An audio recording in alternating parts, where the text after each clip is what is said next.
Une femme noire âgée devient la cible de 2 policiers corrompus qui pensent qu'elle n'est qu'une autre victime facile. Ils lui volent ses économies, croyant que personne ne viendra la défendre. Mais ils n'avaient pas prévu son fils. Louis n'est pas qu'un soldat. C'est un fantôme d'un monde où des hommes comme eux ne survivent pas. Ce qui commence comme un vol devient une guerre sans merci contre la corruption. Et très vite, les prédateurs découvrent ce que ça fait d'être la proie. L'air du matin était lourd de rosée et de fleurs de printemps fanées, une moiteur presque douce, trompeuse, qui collait aux joues et aux souvenirs. Montelieu s'éveillait lentement. Les volets grinçaient, les rideaux se soulevaient, les boulangeries ouvraient leurs portes sur des parfums tièdes de pâte levée. Mais Alice n'avait ni le temps ni le cœur pour les douceurs. En sortant de la caisse de crédit, elle serrait son sac contre elle, comme un nourrisson fragile, la lanière enfoncée dans l'os de son épaule. 18 000 €. Chaque centime avait le goût du sacrifice. 12 ans à accumuler pièce après pièce. Les nuits blanches à l'hôpital de la Croix-Bleue. Les patients séniles et violents qu'elle lavait sans plainte. Les gémissements dans des couloirs glacés. Les cafetières vides à 4 heures du matin. Les réveils sans repos. Même les week-ends n'existaient plus. Elle avait tout donné. Chaque billet de cette enveloppe était un souvenir. Celui d'un Noël passé seul, d'un anniversaire oublié, d'un genou arthritique qu'elle n'avait pas soigné pour pouvoir acheter une boîte de médicaments à un inconnu. Elle n'avait jamais voulu déranger personne. Pas les voisins qui changeaient tous les 2 ans. Pas l'État qui vous posait 1000 questions pour une miette d'aide. Et surtout pas Louis. Louis, son seul fils, qu'elle aimait d'un amour si vaste qu'elle avait préféré l'éloigner du poids de sa maladie. Elle ne voulait pas qu'il la voie faiblir. Elle préférait qu'il se souvienne d'elle forte, indépendante, celle qui le portait dans ses bras à travers les marchés bondés et lui préparait des sandwichs au thon dans du pain de la veille. Mais le cancer ne se souciait pas de la mémoire. Il ne respectait ni la dignité, ni les promesses silencieuses. Il prenait ce qu'il voulait, sans demander. Cette enveloppe, ce n'était pas juste de l'argent, c'était son dernier bouclier. Elle voulait rester chez elle, dans cette maison qui craquait aux mêmes endroits depuis 37 ans. Elle voulait entendre encore une fois les merles chanter à 5 heures du matin. Elle voulait sentir l'odeur du pain grillé dans sa cuisine, même si c'était juste pour quelques semaines de plus. Elle descendit les escaliers de la banque lentement, les genoux tremblants, la tête basse. Le parking était presque vide, à part quelques voitures poussiéreuses. Elle jeta un coup d'œil à droite, puis à gauche, comme elle le faisait toujours. Le quartier avait changé. Avant, les gens se connaissaient. Maintenant, on fermait sa porte et on évitait de croiser les regards. Une voix intérieure, familière, lui soufflait de rentrer rapidement. Mais elle avait encore 3 pâtés de maison à faire à pied. Pas de bus à 7 heures, pas de taxi. Et elle voulait éviter d'attirer l'attention. Elle resserra son manteau autour d'elle, même s'il faisait doux. Le poids du sac semblait tirer sur son âme. Elle ne l'entendit pas tout de suite. C'était un glissement, un bruit feutré de pneus sur le gravier. Puis une voiture de police s'approcha lentement, comme un chat autour d'un oiseau blessé. Elle s'arrêta juste à sa hauteur. La portière côté passager s'ouvrit dans un grincement sec. Alice s'arrêta net. « Bonjour, madame », dit une voix grave, presque polie. Elle se retourna avec prudence. 2 policiers, uniforme impeccable. L'un, massif, transpirait à travers son gilet par balles, son ventre débordant sur sa ceinture. Ses yeux, noirs et inexpressifs, observaient tout. L'autre, plus jeune, au regard fuyant, tripotait nerveusement ses gants. Alice hocha légèrement la tête. « Bonjour », le plus âgé s'avança d'un pas. « On a eu un signalement. Activité suspecte à la banque. Retrait en liquide important. » Elle sentit son cœur cogner une fois, fort dans sa poitrine. Elle serra son sac davantage. « C'est mon argent », dit-elle calmement. L'homme leva la main en signe d'apaisement, mais son sourire était faux. « Bien sûr. Routine. On peut jeter un œil ?» Elle secoua la tête. « Vous n'avez pas de mandat. Cet argent est pour mes soins médicaux. » Le sourire se transforma en rictus. Beaucoup de gens disent ça, mais sans preuve d'usage médical immédiat. Ça ressemble à du blanchiment. Le jeune flic regardait autour, mal à l'aise. La rue était vide, pas un passant. Même les rideaux des appartements semblaient avoir reculé. J'ai des papiers chez moi. Ordonnances, factures. Je peux vous les montrer. Le plus âgé secoua la tête. Trop risqué. On ne peut pas vous laisser repartir avec cette somme. On doit confisquer l'argent, le temps de vérifier. Il tendit le bras vers elle. Alice recula. Non. Trop tard. Sa main empoigna le sac. Elle tira de toutes ses forces, mais la lanière céda. Elle trébucha, une douleur aiguë traversant sa hanche droite. Elle s'effondra sur le sol, les pommes écorchées. Le policier ouvrit le sac d'un geste brusque. L'enveloppe blanche si précieuse apparut. Il la sortit et en étala les billets comme s'il comptait une dette qu'on lui devait. Saisie préventive. Vous pourrez toujours déposer une réclamation. Alice, encore au sol, pleurait, les mains crispées. J'ai mes ordonnances, j'ai les relevés. Il l'ignora, glissant les billets dans un sachet plastique. Racontez ça au juge. Le jeune policier, toujours silencieux, observait la scène avec ce quelque chose dans les yeux. Peut-être une once de remords, peut-être seulement de la peur. Le plus vieux s'approcha, son ombre tombant sur elle comme une menace. « Et un conseil, madame, ne prévenez pas votre fils. » Alice le regarda, glacée. Comment savait-il? Elle n'avait rien dit. Personne ne savait. Louis vivait loin, très loin. Elle ne parlait de lui à personne. Il n'appelait que rarement. C'était mieux ainsi. C'était plus sûr. Louis était un secret bien gardé. Quand la voiture repartit, elle resta là, seule, le sac vide entre les mains. 18 000 € envolés. Tout son espoir, son courage, volatilisé en quelques minutes.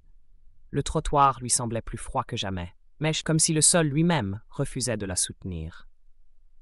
Elle s'assit lentement, posant son sac vide à côté d'elle, les mains sur le visage.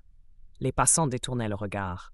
Certains accéléraient le pas, d'autres feignaient de consulter leur téléphone. Personne ne s'arrêtait. Personne ne demandait si elle allait bien. Montelieu n'était plus la ville qu'elle avait connue. C'était devenu un terrain d'évitement, un endroit où l'on survivait en regardant ailleurs.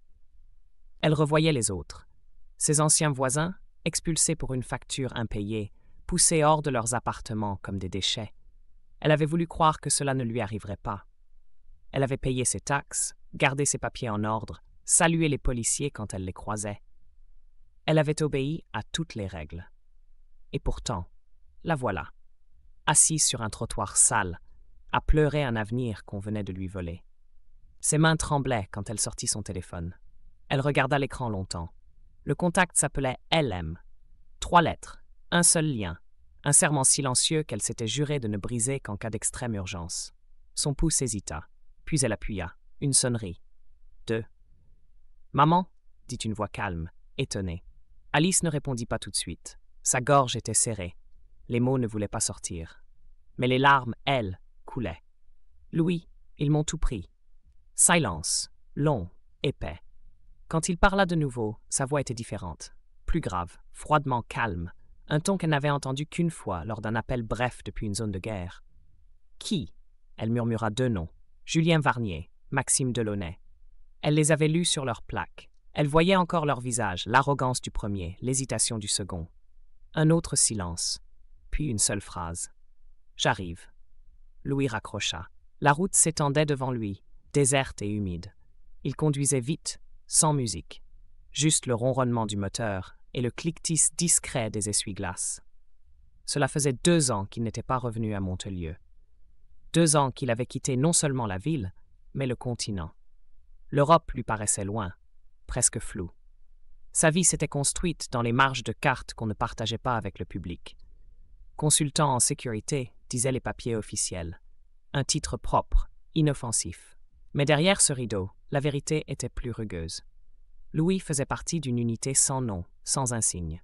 Pas d'uniforme, pas de bureau, juste des missions, des cibles, des objectifs.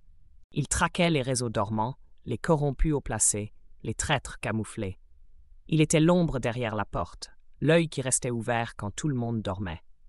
Il avait appris à ne rien ressentir, à observer, à comprendre, puis frapper si nécessaire. Mais cette fois, ce n'était pas une mission, c'était personnel. Le panneau « Bienvenue à Montelieu » passa devant lui à l'aube. Les lampadaires clignotaient encore, hésitant à s'éteindre. Il roula jusqu'à la petite maison au volet bleu, celle où il avait grandi. Le porche était allumé. Sa mère, fidèle à elle-même, l'attendait. Elle ouvrit la porte avant même qu'il frappe. Ils ne dirent rien au début, juste une étreinte, longue, silencieuse. Elle avait rétréci. Il le sentait dans ses bras, plus légère, plus fragile. Et lui, il portait une armure qu'elle ne voyait pas. Ils s'assirent dans la cuisine. Rien n'avait changé. Les mêmes rideaux à pois, la même cafetière à moitié cassée, le même silence dense. Alice raconta tout, lentement, méthodiquement, chaque détail, chaque mot qu'ils avaient dit, chaque geste, chaque regard. Louis ne l'interrompit pas. Il hocha la tête parfois, serra les poings. Quand elle eut fini, elle sortit une pochette. Dedans, les preuves. Ordonnances, relevés, reçus, même des copies de rendez-vous médicaux. Elle avait tout prévu, tout préparé. Ils ont dit que tout ça ne servait à rien, que je ne pourrais rien prouver. Il secoua la tête. C'est exactement comme ça qu'ils opèrent. Ils comptent sur la peur, sur l'isolement, sur le fait que les victimes n'aient plus la force de se battre. Elle posa sa main sur la sienne, vieille, noueuse, tremblante. « Promets-moi de ne rien faire de dangereux. » Louis soutint son regard. Il y avait là l'enfant qu'il avait été et l'homme qu'il était devenu. « Je ferai ce qui est nécessaire. » Il sortit dans la nuit encore noire. L'air sentait le feu de bois et l'herbe mouillée. Il s'éloigna de quelques mètres, entra dans son véhicule. Il ouvrit un compartiment secret sous le siège passager. Pas d'armes, pas encore, juste un ordinateur crypté, des lunettes à vision thermique, un enregistreur directionnel.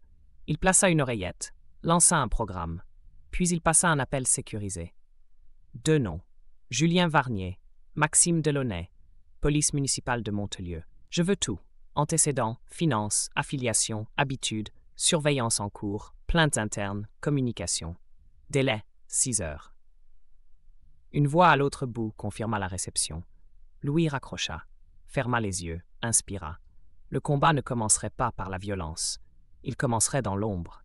À l'aube, il était garé à 2 pâtés de maison du commissariat. Moteur coupé, les yeux fixés sur l'entrée comme on fixe une forteresse ennemie. Dans sa main, un café noir fumait doucement, mais il ne le buvait que par nécessité. Il ne clignait presque pas des yeux. Chaque détail comptait.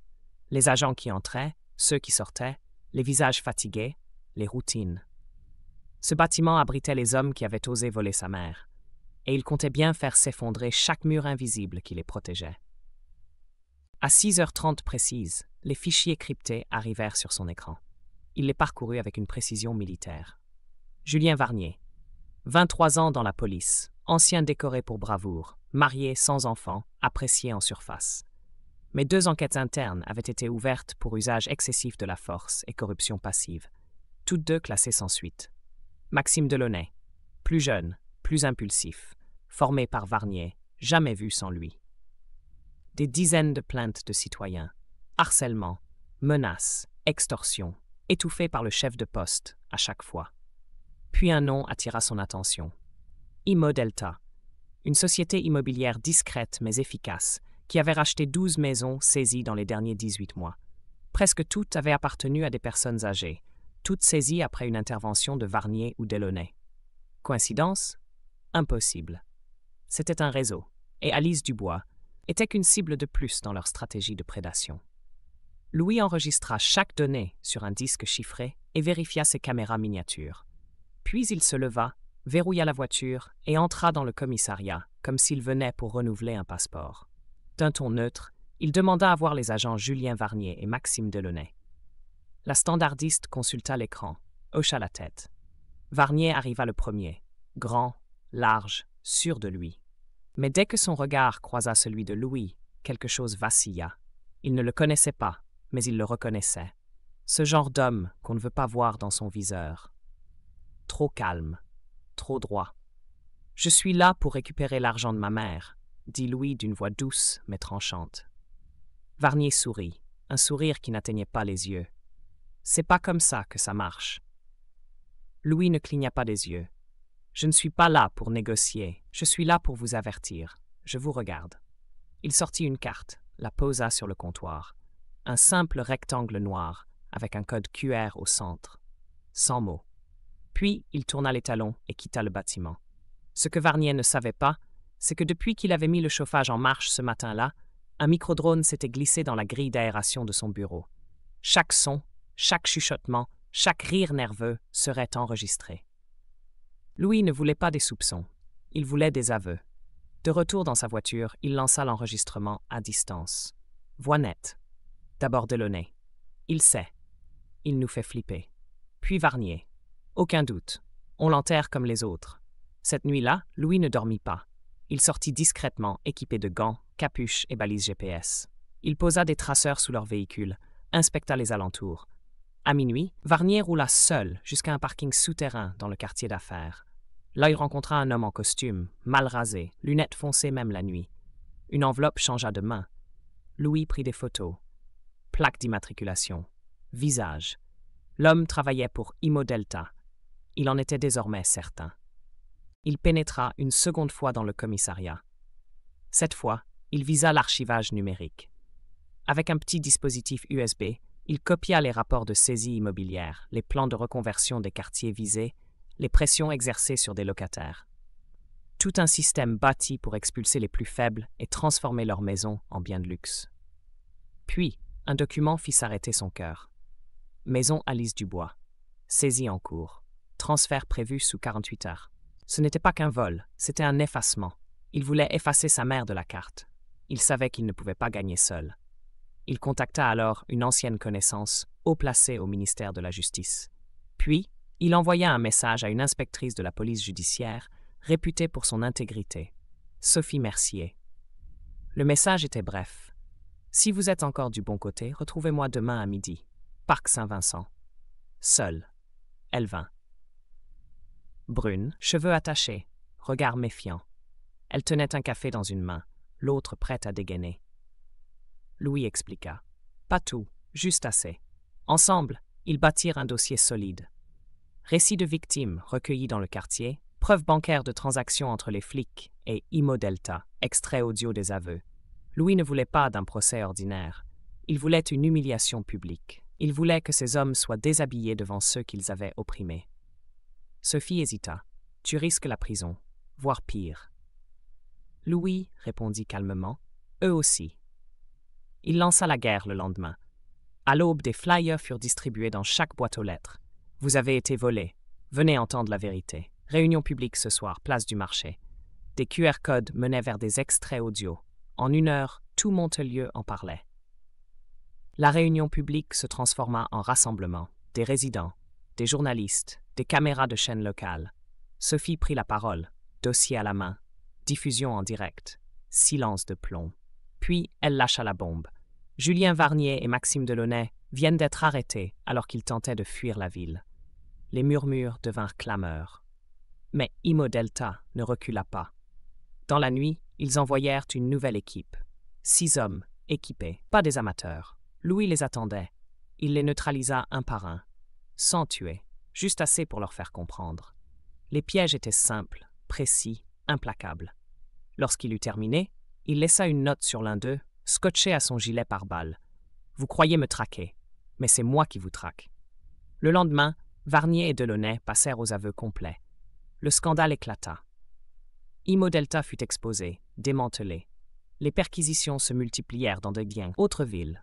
Le réseau s'effondra. Mais Louis ne resta pas pour les interviews, ni les remerciements. Il rentra à la maison, au perron familier. Alice l'attendait. Elle était vivante, en sécurité.